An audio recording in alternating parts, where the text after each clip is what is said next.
अब महाराष्ट्र से चलते हैं बिहार, जहां वोटर लिस्ट ड्राफ्ट सामने आने के बाद अब सियासी लड़ाई एपिक नंबर पर आ गई है और चुनाव आयोग को घेरने के चक्कर में तेजस्वी यादव खुद ही फंस गए हैं। तेजस्वी यादव के 2 एपिक नंबर सामने आने के बाद बीजेपी ने तेजस्वी यादव पर 2 वोटर आईडी कार्ड रखने का आरोप लगाया। बिहार के डिप्टी सीएम सम्राट चौधरी ने आरोप लगाते हुए कहा, तेजस्वी यादव के पास 2 वोटर आईडी हैं, इसकी जांच होनी चाहिए। वहीं आरजेडी नेता तेजस्वी यादव ने चुनाव आयोग पर मतपत्रों की निरीक्षण प्रक्रिया में धांधली का आरोप लगाते हुए कहा, उनका ईपीआईसी नंबर यानी कि एपिक नंबर बदल दिया गया है। और अगर उनके साथ ऐसा हो सकता है तो फिर किसी के साथ भी हो सकता है। ये चुनाव आयोग की साजिश है। इसके साथ ही तेजस्वी यादव ने चुनाव आयोग से पूछा है कि उनकी तरह कितने लोगों का एपिक नंबर बदला गया है। ईपीआईसी नंबर मिलता है कि नहीं मिलता है? वोटर वाला होता है। तो आज हम ईपीआईसी नंबर ऑनलाइन चेक कर रहे थे तो उसमें तेजस्वी का वोटर लिस्ट से नाम नहीं। अभी हंगामा हो रहा है। फिर जब हंगामा होने लगा तो चुनाव आयोग कहती नहीं नाम है, लेकिन जो मेरा ईपीआईसी नंबर है वो ईपीआईसी नंबर नहीं है, दूसरा ईपीआईसी नंबर हो गया। ईपीआईसी नंबर बदलता नहीं है।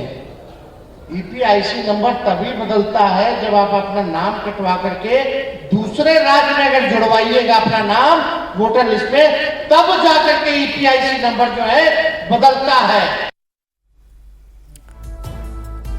तेजस्वी यादव के 2 ईपीआईसी नंबर सामने आने के बाद अब बीजेपी तेजस्वी यादव को घेर रही है। बिहार के डिप्टी सीएम सम्राट चौधरी ने तेजस्वी यादव पर पलटवार किया। 2015 से 2025 तक हर बार एपिक नंबर RAB 04562228 का उपयोग कर तेजस्वी यादव चुनाव लड़े और दीघा विधानसभा में वोट किया, तो आज से एक और एपिक नंबर RAB 29162120 का मतदाता कार्ड कहां से लाए हैं? क्या तेजस्वी यादव ने 2 वोटर आई कार्ड बनवाए हैं? और क्या तेजस्वी यादव ने इसी तरह और भी आरजेडी नेता और कार्यकर्ताओं के 2 मतदान कार्ड बनवाए हैं? इससे साफ मालूम होता है कि तेजस्वी यादव ने कुछ बड़ा घपला घोटाला किया है और इसकी सख्ती से जांच होनी चाहिए। सारी बातें डिप्टी सीएम सम्राट चौधरी की तरफ से कही गई। ईपीआईसी नंबर पर जारी घमासान पर पटना के डीएम का बयान भी सामने आया। पटना के डीएम ने अपने बयान में बताया कि साल 2020 के चुनाव में तेजस्वी यादव ने नामांकन के दौरान फॉर्म में जो एपिक नंबर भरा था, वही नंबर वोटर लिस्ट में भी छपा हुआ है। माननीय नेता प्रतिपक्ष का नाम बिल्कुल है। एक तो नाम नहीं रहने की दावा बिल्कुल गलत है। जिस बूथ में वो वोट करते थे उसी बूथ पर अभी भी उनका नाम कायम है और सभी लोग सार्वजनिक तौर पर हैं, सभी लोग देख सकते हैं। दूसरा, जो एपिक नंबर के बारे में वो कह रहे हैं, जो एपिक नंबर हमारा पास उपलब्ध है, जो गहन पुनरीक्षण के पहले उनके नाम के साथ जुड़ा हुआ एपिक नंबर, वो एपिक नंबर उनके द्वारा भी सेम एपिक नंबर को 2020 के विधानसभा चुनाव में समर्पित किया गया।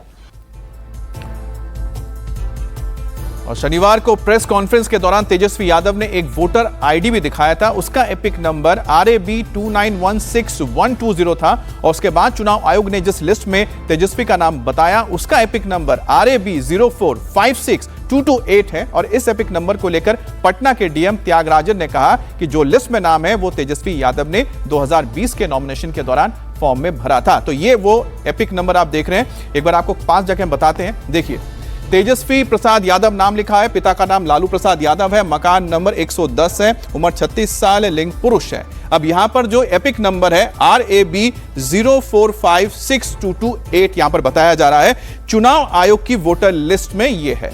अब देखिए, ये दूसरा यहां पर एक और यहां पर आईडी कार्ड दिखा रहे हैं आपको, वोटर आई कार्ड, ये भी तेजस्वी का ही है, इसमें लेकिन नंबर बदल गया, RAB 29162120 है। अब देखिए, यहां पर तेजस्वी यादव की तस्वीर नजर आ रही है।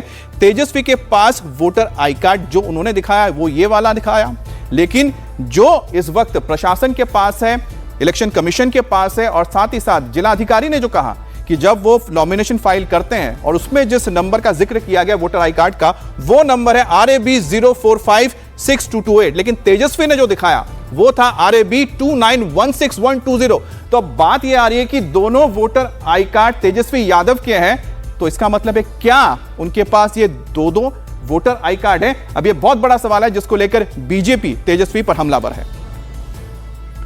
अब देखिए पहला सवाल इसमें जो पूछा जा रहा है, 65 लाख वोटर्स का नाम यहां से हटाए, 36 लाख वोटर्स को चुनाव आयोग ने स्थानांतरित किया है, और क्या इनकी फिजिकल वेरिफिकेशन हुई थी, फिजिकल वेरिफिकेशन, यह भी सवाल उठाया जा रहा है। जो तेजस्वी यादव ये सवाल पूछ रहे हैं, क्या बीएलओ फिजिकल वेरिफिकेशन करने गए थे और क्या बीएलओ ने फिजिकल वेरिफिकेशन के लिए वोटर से बातचीत की थी, और पूरे बिहार में कितने प्रतिशत वोटर्स हैं जिनमें नाम कटे हैं या उनको नाम बदला गया है या उनकी जगह बदली गई है। तो कुल मिलाकर यहां पर तेजस्वी ने 10 सवाल रखे हैं, लेकिन 10 सवालों के साथ साथ सबसे बड़ी बात यह आती है कि तेजस्वी से सवाल पूछा जा रहा है कि क्या उनके पास 2 वोटर आई कार्ड हैं, क्योंकि उनके नाम से 2 एपिक नंबर सामने आए हैं।